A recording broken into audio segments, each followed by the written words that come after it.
సహకారంతో అన్ని రకాల కార్యక్రమాలు మంచిగా జరుగుతున్నాయి. అన్ని చోట్లలో కూడా అందరూ కూడా మన నాయకులు అందరూ సీనియర్లు కానీ కార్యకర్తలు కానీ అందరూ మంచి యాక్టివ్గా ప్రతి డోర్ టు డోర్ క్యాన్వాసింగ్ అవుతుంది.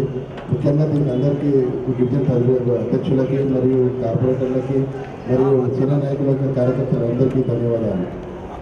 ఈరోజు ముఖ్యంగా మీరు చెప్పాలనుకుంటే ఒకటే ఏంటంటే ఎన్నికలకు మనకు సమయం చాలా దగ్గర ఉంది కాబట్టి ప్రతి శక్తి కేంద్రం వాళ్ళు మొత్తం యాక్టివ్గా ఉండి ప్రతి బూత్లో ఉన్న నాయకులని మన సీనియర్ నాయకులతో పాటు మరి అక్కడ ఉన్న కుల సంఘాలను కానీ ప్రతి ఇంటిలో ఉన్న మన కేంద్ర ప్రభుత్వ సంక్షేమ పథకాల లబ్ధిదారులను అందరినీ కూడా ప్రతి ఒక్కరికి టచ్ చేసి వాళ్ళని మోటివేట్ చేసి మన పార్టీ వైపు చేయడానికి మన బూత్ అధ్యక్షులను అందరూ కూడా యాక్టివేట్ చేసి మన కమిటీ యొక్క సమాచారం కోరుతుంది. ఒకటి ఏంటంటే వాళ్ళ ఫోన్ నెంబర్స్ యాక్టివ్ ఉన్న ఫోన్ నెంబర్స్ రెండవది మన కుల సంఘాలది ఒకటి మళ్ళీ సీనియర్లు ఎవరైతే మన బూత్లో ఉన్న సీనియర్లు ఎవరైతే ఉన్నారో వాళ్ళదే వాళ్ళ డీటెయిల్స్ కానీ మరి కుల సంఘాలకు సంబంధించి కానీ మరి మొత్తం మన సానుభూతి పనులు ఎంతమంది ఉన్నారు ఏంటి అవన్నీ డీటెయిల్స్ అన్నీ కూడా ప్రతి బూత్ నుంచి సమాచారం ఇచ్చినట్టయితే మనకు చాలా అవకాశం ఉంటుంది. ఎందుకంటే సమయం తక్కువది కాబట్టి తొందరగా మనం వాళ్ళని రీచ్ కావడానికి అవకాశం ఉంటుంది. దయచేసి మీరు అందరూ నేను దీని నుంచి నా మీద కృతజ్ఞత ప్రతి ఒక్కరూ కష్టపడి మనం అందరం కష్టపడి ప్రతి ఇంటింటికి చేరుకొని అందరి నుంచి సమాచారం తీసుకొని మనం అందరం కూడా ప్రతి బూత్లో ఉన్న ఓటర్ని అందరినీ యాక్టివేట్ చేయడానికి మనము ఒక గొప్ప అవకాశంగా తీసుకోవాల్సిందిగా నేను మనసారా కోరుకుంటూ నాకు ఈ అవకాశం ఇచ్చిన ధన్యవాదాలు.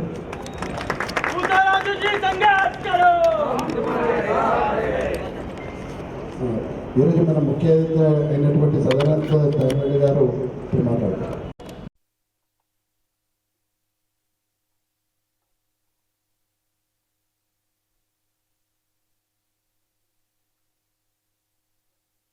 बैठक में मंच पर उपस्थित इस मुशीराबाद के कैंडिडेट उषा राजू जी, हमारे असेंबली के कन्वीनर रमेश राम जी, गोपाल रेड्डी जी, सदानंद मुद्राज जी, श्रीनिवास जी, रवि जी, राजा गौड़ जी, गोपाल जी, 6 डिवीजन के शक्ति केंद्र के सभी भाइयों और बहनों, सबसे पहले मैं आप सबका अभिनंदन करता हूं कि आप बड़ी संख्या में इस बैठक में उपस्थित है और फाइनली 30 तारीख तक तब जब चुनाव हो जाएगा तो इस कॉन्स्टिट्यूएंसी में हमारे उम्मीदवार उषा राजू जी को आप ही लोग चुनाव में जीत के लाएंगे, मेरा पूरा विश्वास है। मुझे बताया गया कि हर डिवीजन की बैठक होती है और आज सभी डिवीजन के जो हमारे शक्ति केंद्र प्रमुख है, हमारे कॉर्पोरेटर है और हमारे डिवीजन के अध्यक्ष है, उनकी बैठक है। आज 2 काम के लिए आपको बुलाया है।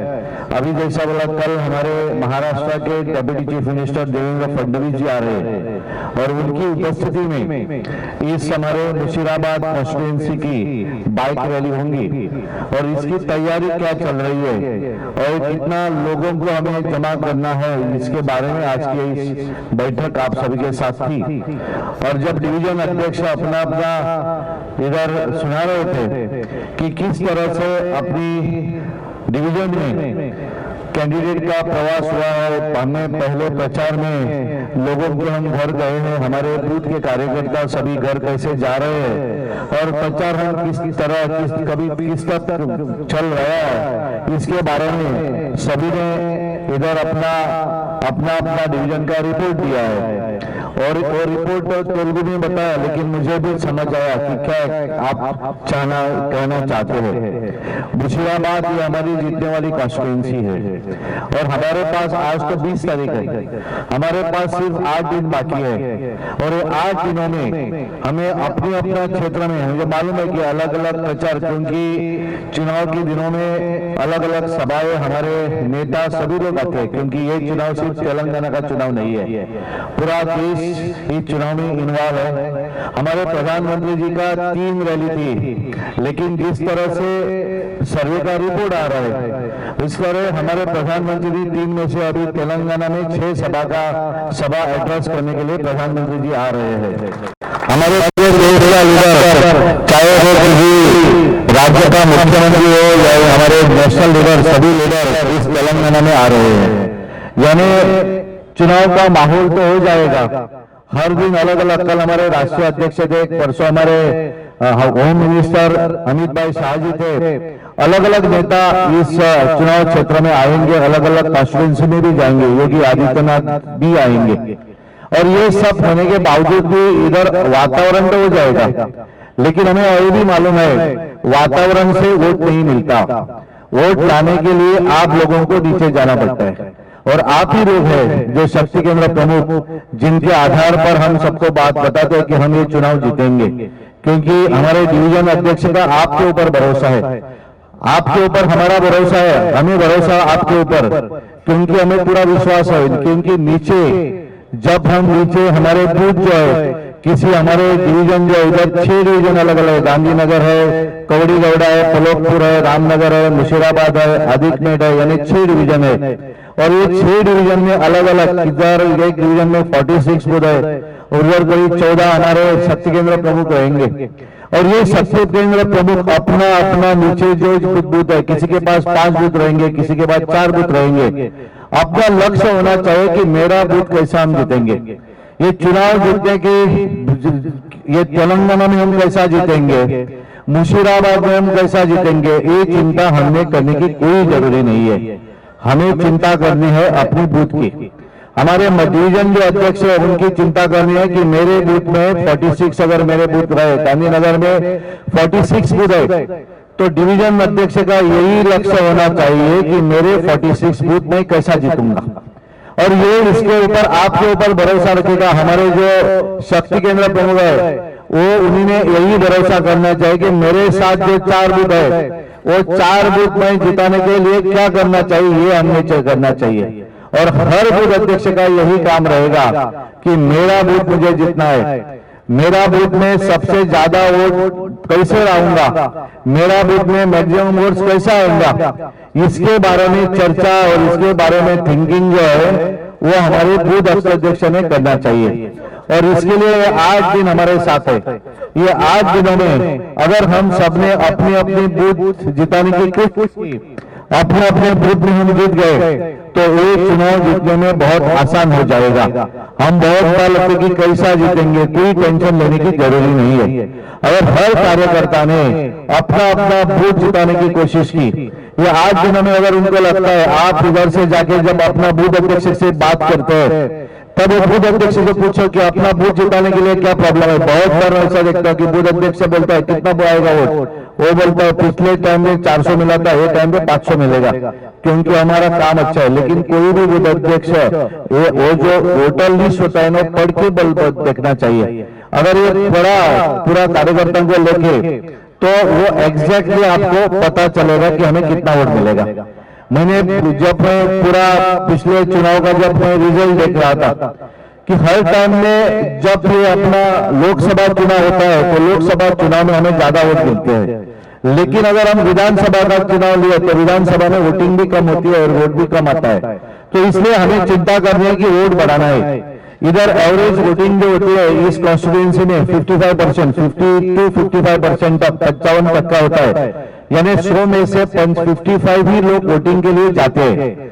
मैं आप सबको एक बोलता हूं, अगर आप लोगों ने अपना अपना बूथ का परसेंटेज बढ़ाया, यानी अपने वोट का 65% वोटिंग अगर करवा दिया, और एवरेज वोटिंग जो है मुशीराबाद कॉन्स्टिट्यूएंसी की अगर 65%, यानी 100 में से 65 लोगों ने अगर वोटिंग करवा दिया, तो मैं आपको लिख के देता हूं 30 तारीख को जब ये चुनाव का आप जब सब हमारे असेंबली कन्वीनर आपसे रिपोर्ट लेंगे और 65% अगर रिपोर्ट आ गया, वही टाइम पे आप डिक्लेयर कर दिए कि पूषा राजू जी चुन के आए।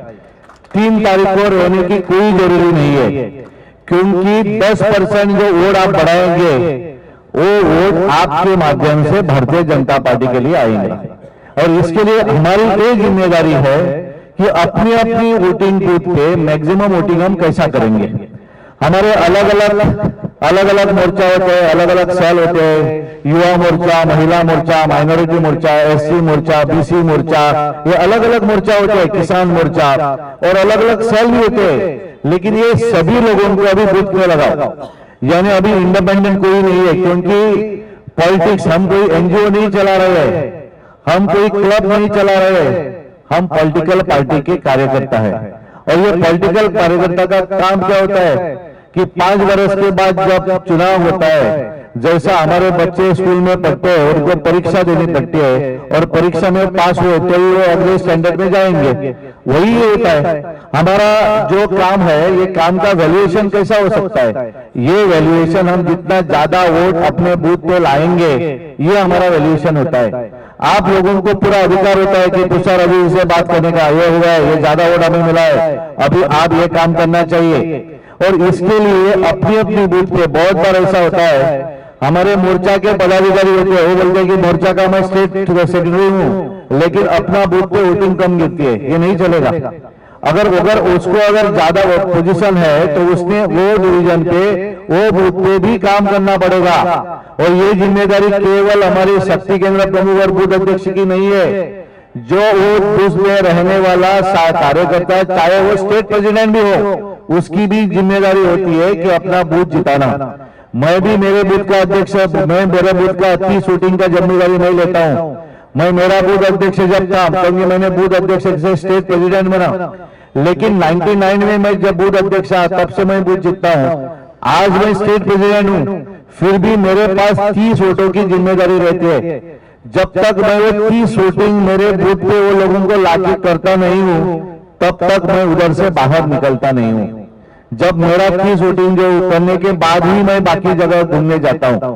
बहुत बार ऐसा प्रॉब्लम होता है कि हमारे बहुत से नेता अपना बूथ छोड़ के बाकी के बूथ की चर्चा करते हैं। जरा हम देखेंगे क्या हो रहा है सनत नगर में, अरे सनत नगर में जो होना है उधर होने दो, वो देखेंगे। तेलंगाना में क्या होगा वो लोग देखेंगे, वो अलग अलग लोग करेंगे। अपनी जिम्मेदारी है अपना बूथ जिताना। इस कॉन्स्टिट्यूएंसी में अगर हर डिवीजन का अध्यक्ष ने बोल दिया, हर कॉर्पोरेटर में बोल दिया कि मेरा बूथ, मेरे डिवीजन में 46 बूथ है, वो 46 बूथ में 46 बूथ हम कैसा जीतेंगे, चर्चा करो उसके बारे में। आज भी 8 दिन बाकी है। अगर आपको लगता है कि उस बूथ जिताने में थोड़ा प्रॉब्लम है, किसी ने बात करनी है, डॉक्टर लक्ष्मण जी ने किसी से बात करनी चाहिए, बोलो उनको बात करने के लिए। हमारे इधर नेता है, वरिष्ठ नेता है, इन्हीं बूथ के नीचे जाके कुछ बात करनी है, फोन नंबर लेके आओ, उनसे बात करो। और इसके लिए ये डिवीजन में जब आप बैठक करेंगे तब यही चर्चा करो। ये बी सी जो होता है वो सब बहुत बार कोई करता ही नहीं। मैं बहुत बैठक में गया, किसी के हाथ में पेपर भी नहीं रहता है, वो बोलता है 400 वोट गिरेगा सब। उस दिन मैं एक बैठक में गया, उसको पूछा कितना वोटिंग है, वो बोला 1050 वोटिंग है। मैं बोला कितना परसेंट वोटिंग होता है? 50%, यानी 510 वोटिंग हो जाएगा। बीजेपी को कितना गिरेगा? वो बोला 450। मैं बोला कार्यकर्ता कितना है? 7 कार्यकर्ता। अरे भाई 7 कार्यकर्ता है तो 450 वोट कैसा लगेगा? ये वैसा जमाना नहीं है किसी एक ने बता दिया सब वोटिंग है, ऐसा नहीं है। अगर मैंने बता दिया मेरी वाइफ भी उसको वोट करेगी कि ये प्रॉब्लम है, ये ऐसा नहीं है किसी के हाथ में कोई वोटिंग नहीं रहता है। इसके लिए वोटिंग नीचे है। आप लोगों को हर कार्यकर्ता को कमल का फूल लेके नीचे जाना चाहिए। हर आपको एक को पूषा राजू बनना चाहिए, हर एक को बनना चाहिए डॉक्टर लक्ष्मण जी, हर एक को बनना चाहिए नरेंद्र मोदी जी, उनका रिप्रेजेंटेटिव हम जा रहे हैं उधर। और इसके लिए अगर हम नीचे गए और लोगों के पास गए, बहुत बार ऐसा होता है हम सबको ग्रांटेड पकड़ते हैं। हमारे घर में आने वाली बाई जो काम के लिए आती है, हम बोलते हैं मैं बीजेपी का हूं, उसके लिए बीजेपी को वोट डालेंगी। वो कांग्रेस को वोट डालते हैं क्योंकि हम उससे बात ही नहीं करते कि उसको वोट डालना है। अगर पहले जाके 8 दिन से पहले अगर 2-3 बार उन लोगों के घर गए और उनको बोला कि इस टाइम पे नरेंद्र मोदी जी के लिए आपका वोट देना जरूरी है, पूषा राजू एक कैंडिडेट है, भारतीय जनता पार्टी का रिप्रेजेंटेटिव है, लेकिन आपका वोट जो जाएगा वो पीएम मोदी के लिए जाएगा, ये हमें उनको बताना चाहिए। अगर हमारा कार्यकर्ता उनके घर में 2-3 बार गया, अगर कोई बीएसआर को वोट करने वाला है, बोलेगा अरे बीजेपी का 4 बार कार्यकर्ता आया और हमारा बीएसआर का एक ही बार नहीं आया, तो एटलीस्ट हमारे घर में 4 वोट है तो 2 वोट उनका देंगे हम, ये हो सकता है। बहुत बार ऐसा होता है कि बहुत लोग छुट्टी मना के लिए टूर के लिए जाते हैं, अगर उनको पहले बता दिया, क्योंकि वो अच्छी चर्चा करते हैं, नरेंद्र मोदी ने सिकंदराबाद का अच्छा बनाया, अच्छा अपना रेलवे स्टेशन किया, इधर टर्मरिक बोर्ड बनाया, एसटी बांधव के लिए यूनिवर्सिटी की, ये सब बातें करते हैं। ये हमें दिया, प्राइम मिनिस्टर आवास योजना दी, आयुष्मान भारत किया, सब बोलते हैं, लेकिन चुनाव के दिन वो लोग वोटिंग के लिए नहीं जाते। अगर किसी को इस देश का प्रेम है ना तो बीजेपी के सिवाय वोट नहीं मारेगा, लेकिन वो सिर्फ चर्चा करता है।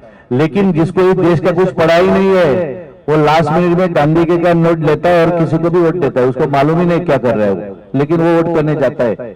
लेकिन ये डेमोक्रेसी में उसके वोट का एक वैल्यू है, मैंने वोट किया उसको भी एक वैल्यू है, वो डबल वैल्यू नहीं बोलता है, जिसको ज्यादा मालूम है उसका जब नहीं होता है।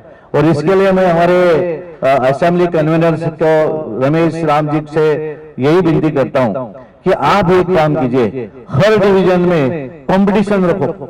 ऐसा करो कि जिस डिवीजन में ज्यादा से ज्यादा वोटिंग करवाएंगे और उनमें से ज्यादा बीजेपी को वोट आएगा, उसको सम्मान करो डिक्लेयर उनपे कंपटीशन वोट करो। हम ऐसा पैसा किधर ये उनको बोलो ये फर्स्ट सेकंड थर्ड जिस डिवीजन में, और वो करते समय असेंबली का न करते 6 डिवीजन है, 6 डिवीजन यानी अलग अलग 3-3 प्राइज रखो, फर्स्ट सेकंड थर्ड डिक्लेयर करो उधर। वो कंपटीशन होनी चाहिए, हमारे बूथ कार्यकर्ता चांस होने चाहिए, उनको लगना चाहिए कि हमारे ग्रुप को कंपटीशन में ये होना चाहिए, हमें प्राइज मिलना चाहिए। आपको बता दिया कल रैली है, लेके आओ, लोगों के पास लेके आने की जिम्मेदारी आपकी है, यानी आप तो बहुत इंपॉर्टेंट लोग हैं। और इसके लिए ये चुनाव जीतने के लिए अगर आप लोगों ने आने वाले 8 दिन मन से काम किया, अपना बूथ पे वोटिंग बढ़ा दिया, मेरा पूरा विश्वास है अगर 65% वोटिंग हो गई ना तो हमें कोई हरा नहीं पाएगा। ये मेरा आपको लिख के देता हूं, हो जाएगा। रमेश जी शाम को जब आपको सब रिपोर्ट आएगा ना, अगर वो 65% नहीं तो प्रॉब्लम क्या होता है कि परसेंटेज ऑफ वोटिंग बढ़ाओ। और इसके लिए मुझे पूरा विश्वास है आप सभी शक्ति केंद्र प्रमुख, मैं समझा नहीं है लेकिन मुझे पूरा विश्वास है आप लोगों पे, क्योंकि जिस तरह से जो आप इधर जो मैंने चुनाव का माहौल देखा, क्योंकि 2 बजे ये सब कार्यकर्ता अपना कार्य क्षेत्र में अपना खुद का काम साइड में रख के पार्टी के लिए काम करने वाले आप सैनिक है, क्योंकि आपके आधार पे हमें ये चुनाव जीतना है और मैं भी करना है, क्योंकि 33% उनका रिजर्वेशन है, आने वाले दिनों में उनको भी इंपॉर्टेंस है। तो भी इसके लिए आप सभी अपनी कार्य क्षेत्र में बाकी चिंता मत करो, सिर्फ चिंता करो अपना बूथ की। हमारे आप सभी बहुत वोटों से आप सबके आधार पे विश्वास पे चुन के आएंगे, ये पूरा विश्वास है। बहुत बहुत धन्यवाद, थैंक यू सर। धन्यवाद। सूचना सुनना सर, एक ईनाडी रिपोर्टर सीनियर रिपोर्टर भैया ने अपना कार्यकर्ता पुराना बीजेपी कार्यकर्ता था मरगा, उनके लिए 2 मिनट मौन लगाएंगे। मौन अंदर వారి ఆత్మశాంతికి 2 నిమిషాలు మౌనంగా ఉన్నాం. వారి సీనియర్ బీజేపీ నాయకులు తర్వాత ఈనాడు రిపోర్టర్ గా సుప్రసిద్ధులు.